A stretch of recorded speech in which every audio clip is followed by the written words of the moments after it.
SMK Methodist Charles Wesley merupakan salah satu sekolah swasta di Kota Medan yang berstandar internasional. SMK Methodist Charles Wesley Medan beralamat di Jalan Padang Golf dalam Kompleks CBD Polonia, Blok CC nomor 108, Sukadamai, Kecamatan Medan Polonia, Sumatera Utara.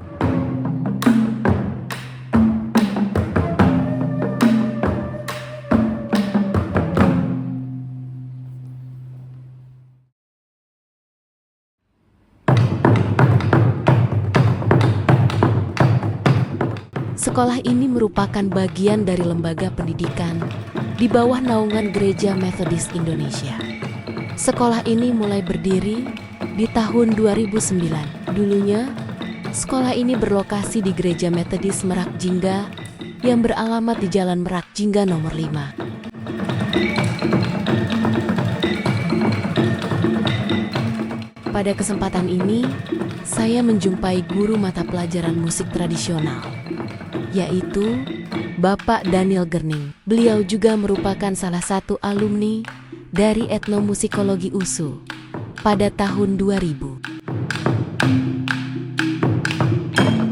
SMK Methodist Charles Wesley ini memiliki berbagai jurusan seperti musik barat, solfegio, harmoni, orkestrasi, ensemble, choir, tata teknik pentas, dan dasar kreativitas. Di ruangan ini terdapat beberapa jenis alat musik tradisional seperti keteng-keteng, angklung, kolintang, taganing, ogung, dan garantung.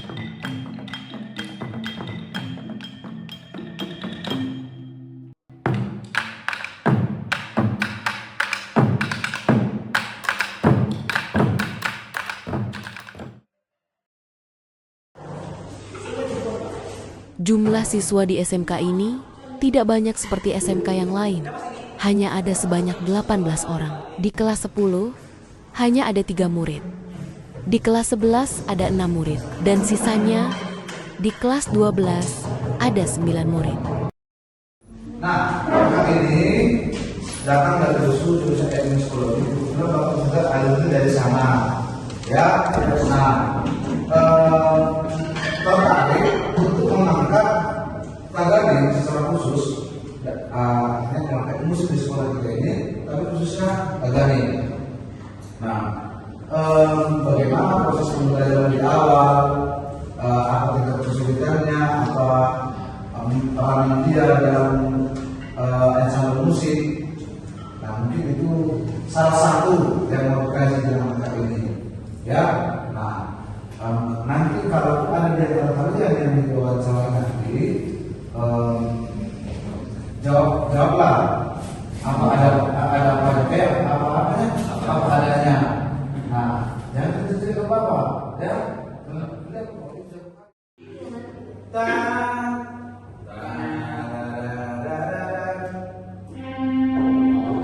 Berikut ini adalah latihan persiapan siswa-siswi dan guru untuk pertunjukan resital yang berjudul Das Far by Grace.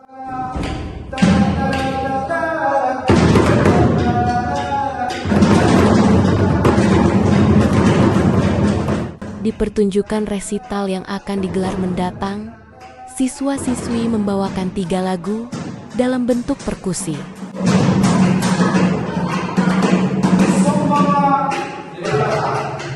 Judul lagu yang dibawakan adalah Somba Madebata, Somba Majahoba, dan Siahamba.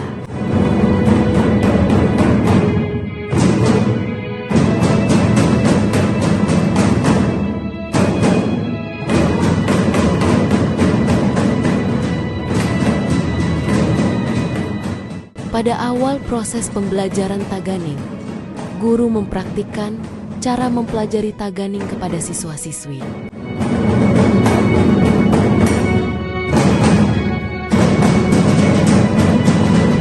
Pembelajaran taganing di SMK Methodist Charles Wesley dilakukan secara bertahap dan sistematis.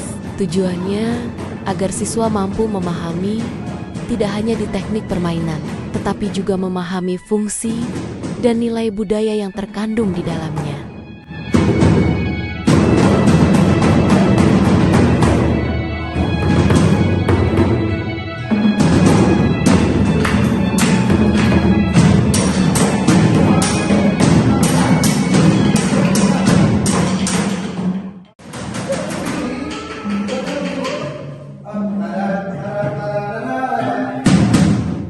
Kendala guru saat menghadapi siswa-siswi yang kesulitan mempelajari Taganing, yaitu guru melakukan dengan cara pendekatan secara pribadi kepada siswa-siswi dan tidak ada unsur paksaan.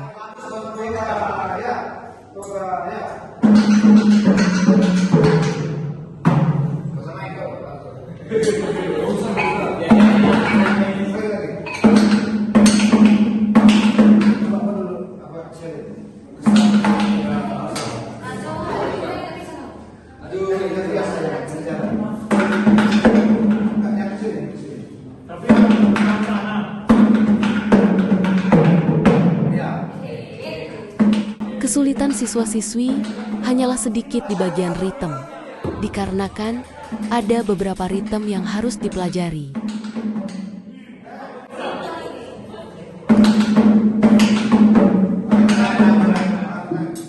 Metode pembelajaran di SMK Metodis Charles Wesley diajarkan secara lisan, tidak memakai partitur, dan langsung ke praktik.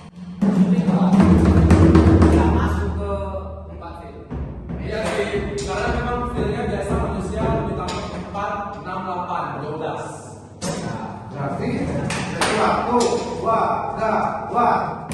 Pengulangan satu materi ritme dilakukan oleh siswa-siswi secara berulang-ulang hingga mereka mahir, dan rata-rata mereka dapat menyelesaikannya dalam waktu kurang dari 5 menit.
Mungkin di bagian tempo dan harmonisasi.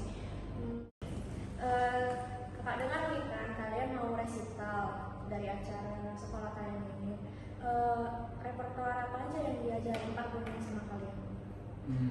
Khusus untuk acara konser atau resital kali ini, kami akan membawakan 3 lagu mengangkat nyanyi, yaitu Sombang di Batak, yang kedua Sombang Jahuba, dan yang terakhir itu Tahu Siapa.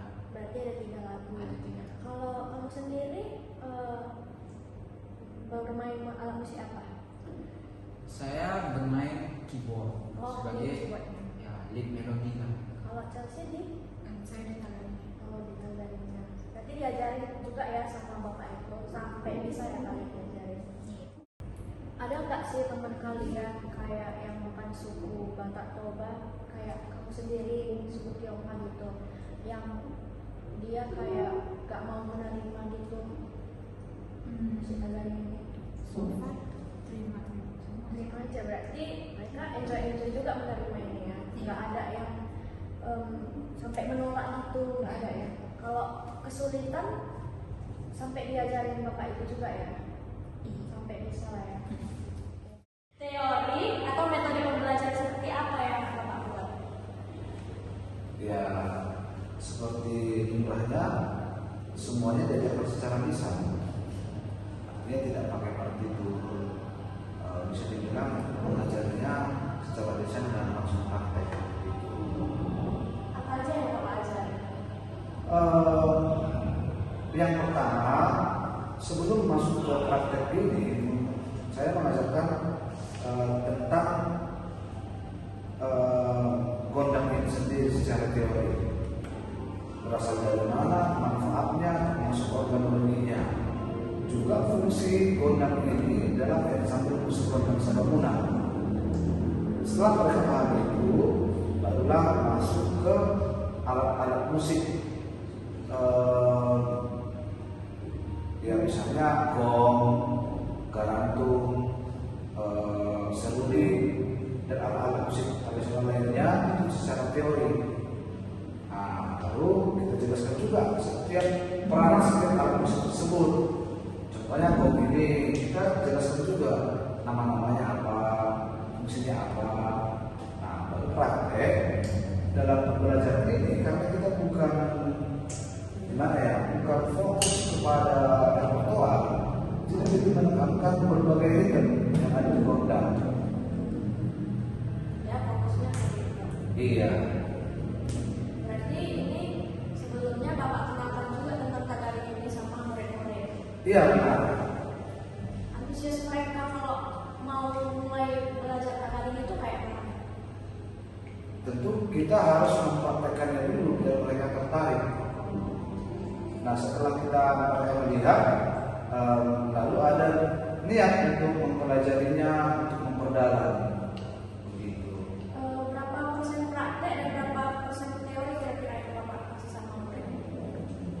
Kalau dalam presentasi agak susah mengatakannya, karena itu bersamaan dia. Ketika aku mengajari prakteknya, aku harus mengajarkan teorinya dulu, baru prakteknya. Artinya kalau teori itu kan hanya sebatas mengetahui. Nah, kalau prakteknya ya lebih sering praktek lah. Lebih banyak praktek lah berarti. Iya. Paling teori itu di awal-awal. Contohnya nih, kita mau memainkan ogung. Aku harus jelaskan dulu secara teoritis apa ogung ini, organ-organnya apa, fungsinya apa.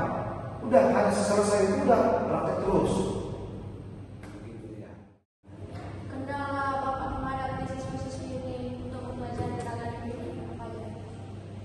Kendalanya sih apa? Nggak ada kendalanya karena mereka pintar-pintar. Berarti mereka kendala mereka pun juga ada. Paling kendala mereka membuat konsep. Kalau mereka kan hanya gampang untuk mempelajarinya. Mungkin karena basic musik mereka sudah tinggi atau musikalitas mereka sudah tinggi, apalagi dasar musik mereka itu klasik. Nah, ketika kita memberikan satu materi konsep musik atau materi ritme, mereka gampang mempelajarinya. Tapi kalau misalnya dalam bentuk ensemble, mungkin itu sebuah kesulitan bagi mereka. Contohnya kayak yang tadi kan, Artinya ada berbagai ritme, mungkin itu masih kewalahan mereka. Itulah peranan kita sebagai guru untuk memadukan semuanya. Cara Bapak mengatasi siswa yang sulit itu mempelajari ini gimana? Ya tentu pendekatan secara pribadi lah, lebih ke apa yang namanya mindsetnya, gitu kan? Bukan kau harus pintar, kau harus begini, bukan. Iya, pendekatan secara pribadi, karena selera orang sekolah itu kan berbeda-beda gitu. Mereka berapa lama atau cepat siswa-siswi menangkap cara permainan yang Bapak ajarkan? Tergantung orangnya sih. Ya kalau misalnya saya tinggi, ya 5 menit itu terkadang udah lebih jauh dia sudah menciptakan yang baru. Tapi kalau dia mungkin musikalitasnya standar atau di bawah rata-rata, nah ini memang kalau dalam sebuah ensemble musik saya lebih menugaskan ke dia main tempo. Tapi kalau memang musikalisasi bagus ya rata-rata hasil ritme yang sulit lah. Dari mulai semester berapa siswa-siswi di sekolah ini belajar tari? Mulai dari kelas 10 atau kelas 1. SMK ya? Iya. Itu awal pembelajarannya apa aja yang diajarkan dari kelas 10? Berbagai ritme pertama adalah secara pengetahuan umum tentang ensemble gondang sababungan dan berbagai alat musik tradisional lainnya. Lalu masuklah ke praktek atau memperkenalkan berbagai ritme. Setelah itu kelas 11 masuklah kita ritme Nusantara, berbagai ritme Nusantara atau menyanyikan berbagai lagu daerah menggunakan ensemble musik tradisional ataupun perkusi. Di kelas 12 mereka kita arahkan lebih ke menciptakan karya musik, menciptakan sebuah karya musik. Karya mereka sendiri? Iya benar. Jadi hasil yang mereka peroleh dari kelas 10 dan kelas 11 diterapkan oleh di kelas 12 dalam bentuk karya musik. Kebetulan tanggal 11 ini mereka adakan konser, kelas 12 mengadakan konser sebagai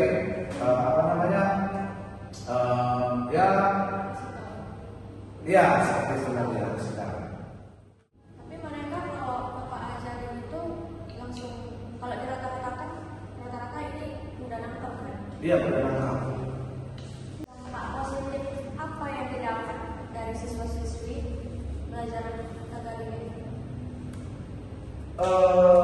Mereka banyak mengenal kita. Kemudian di gereja-gereja mereka ketika ada konser di sekolah terus dilihat oleh orang lain, banyak juga orang-orang yang mengajak mereka untuk bergabung untuk menggunakan instrumen gondang di gereja-gereja mereka. Nah, bahkan ada beberapa sekolah Cina, Korea sudah membeli Tagalog karena melihat permainan mereka di sekolah ini. Langsung datang sini? Iya, kurang beberapa tahun yang lalu lah ada kunjungan dari sekolah Korea dan Cina, Tiongkok. Terus mereka lihat, lalu mereka beli karena mereka tertarik. Ya, pengetahuan di bidang musik tradisional juga semakin bertambah lah, pengalaman bermusik secara individu maupun secara kelompok pastinya bertambah. Bagaimana dengan murid yang bukan suku Batak Toba menerima pembelajaran tari ini? Tentu mereka merasa unik melihat alat musik ini karena secara kronologis kan ini dari tembus gitu kan. Nah, terus ini biasanya bisa mendatangkan hantu atau roh-roh gitu. Nah, lalu masalah permainan justru yang mayoritas di sini kan mayoritas Cina, itu nggak ada kesulitan. Perbedaannya ketika ada orang Batak dan orang Cina, perbedaannya dirasa. Ya. Mereka belum dapat merasakan apa namanya itu ya, makna lagunya, makna arti melodinya. Iya, tapi kalau orang Batak itu dia dapat dia feelnya, rasanya, artinya bunyinya ini tidak sama semuanya, atau apa namanya ya, aksen atau volumenya nggak sama semuanya. Kalau orang Batak itu langsung nampak perbedaannya atau rasanya mantap. Target apa yang mau dicapai Bapak terhadap pembelajaran Tagalog oleh siswa-siswi? Ya kalau target sih nggak ada, mungkin pengalaman musikal mereka bertambah. Apalagi ketika mereka melanjutkan perguruan tinggi di bidang musik, ada nilai plusnya. Mereka tidak hanya mengetahui musik klasik atau mereka tidak mengetahui musik modern, tapi mereka juga tahu memainkan instrumen tradisional. Ini murid di sini Pak nggak pernah ngasih konser apa aja, kayak tampil di mana aja gitu prestasinya. Kalau di Medan mungkin jarang ya, paling kalau konser ya di sekolah ini. Tapi secara internasional mereka sudah banyak. Salah satunya Mana aja? ya, ada yang di Jepang, ada yang di Korea, ada yang di Nanti ke Amerika. tampilnya di sini. Iya. Kalau di Indonesia ini nggak ada. Enggak, mungkin karena ekonomi yang mendukung, jadi rata-rata mereka sekolahnya ke luar negeri. Berarti yang dipelajari di sini musik tradisionalnya banyak, Banyak tapi fokusnya ke musik tradisional Batak Toba. Kebetulan kita kan, iya, karena kita di daerah ya perkembangan orang Batak, orang suku Batak lah. Tapi ada juga kayak angklung, kolintang, keteng, dan lain-lain. karo gitu atau mandailing dari pelajaran. Ada juga, kalau mandailing dia dari melodinya saja. Contohnya seperti karo dia dari ketang-ketang, ketang-ketang. Kita juga pernah main bareng dengan Hendrik Manangrai. Kita undang dia memberikan materi musik karo di sini sudah pernah. Iya. Jadi berapa tahun produksi musik di sini? Kalau untuk musik tradisional saya sendiri. Bapak sendiri. Iya. Dan dari kapan Pak di sini?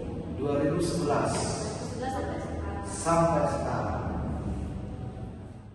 Setelah selesai mewawancarai Pak Daniel Gerni, saya langsung menjumpai Kepala Sekolah SMK Methodist Charles Wesley, yaitu Bapak Ken Stephen. Beliau merupakan seorang komponis muda Indonesia yang berusia 32 tahun. Beliau berasal dari Binjai, Sumatera Utara, dan belajar vokal serta komposisi musik di American Institute of Liturgical Music di Filipina. SMK Methodist Charles Wesley itu dibangun pada tahun 2009. Lokasinya ada di Gedung Serbaguna Gereja Methodist Indonesia, Jalan Merak Jingga. Sekolah ini dibangun oleh yayasan sekolah dengan tujuan untuk mengembangkan bakat-bakat musik dan potensi-potensi musik dari anak-anak Kota Medan yang tentunya banyak yang tertarik, tetapi sekolah formal musik itu tidak banyak. Hanya ada satu, yaitu SMK Negeri 11. Jadi waktu itu belum ada swasta punya, jadi dilihat kesempatannya ya. Jadi waktu itu dibangun dan sampai saat ini sudah banyak prestasi yang dicapai oleh murid-murid sekolah. Ada yang sudah menjadi produser musik di Amerika, ada yang pemenang Indonesian Idol, Maria Simorangkir, ada yang sudah menjadi artis piano, guru piano, dan lain-lain, banyak. Kurikulum di sekolah kami masih kurikulum nasional. Kami mengikuti kurikulum pemerintah, namun ada ditambahkan beberapa suplemen tambahan dari yang sudah ada. Jumlah guru saat didirikan mungkin sekitar 15. Tadi murid di awal itu awal mula buka itu 4 orang. Apa rencana SMK Charles Wesley untuk jangka pendek dan jangka panjang? Yang pastinya akan terus berbenah, terus mengembangkan kurikulum pembelajaran agar boleh up to date, boleh sesuai dengan perkembangan saat ini, sehingga murid-murid yang masuk belajar boleh mendapatkan ilmu yang sesuai dan bisa berguna untuk mereka kelak. Mengapa memilih mata pelajaran musik tradisi Batak Toba? Sebenarnya mata pelajaran ini itu adalah bagian dari mata pelajaran seni budaya. Jadi memang semua SMK itu ada pelajaran seni budaya, musik karawitan. Jadi ada tergantung sekolah memilih karawitannya apa, musik tradisi yang dipelajari apa. Jadi kami memilih musik tradisi Sumatera Utara lah, ya kan. Dan kebetulan guru yang kami dapat, yang kami punya spesialisasinya ada di musik Toba, Batak Toba. Jadi akhirnya dipilihlah ensemble tradisi Batak Toba untuk menjadi pelajarannya. Apa tujuan diadakannya pelajaran musik? Ya tentunya agar anak-anak yang bersekolah di sini selain mempelajari musik barat, mereka juga mengenal musik tradisi di daerahnya, bisa bukan sadar memainkan tetapi juga mengerti filosofi di belakangnya. Apa saja fasilitas pendukung pelajaran yang disediakan sekolah? Ya tentunya alat musik yang diperlukan. Jadi biasanya gurunya Pak Daniel Gurning yang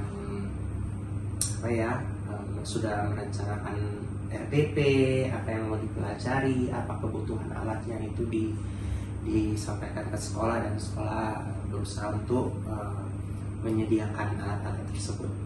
Guru dari awal masih Pak Daniel Gurning karena beliau sangat mahir di bidangnya, sangat berdedikasi. Jadi ya masih tetap Pak Daniel Gurning sendiri.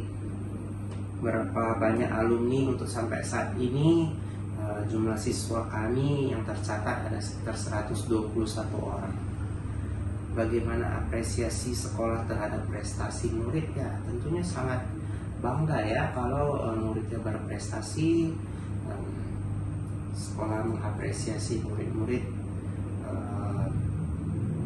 dan memberi kesempatan kepada mereka untuk boleh tampil, punya eksposisi, punya pengalaman jam terbang yang lebih tinggi di setiap kesempatan yang ada di sekolah.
berikut ini adalah video evaluasi pembelajaran Taganing oleh siswa-siswi SMK Methodist Charles Wesley Medan.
Demikianlah video penelitian skripsi penulis. Terima kasih.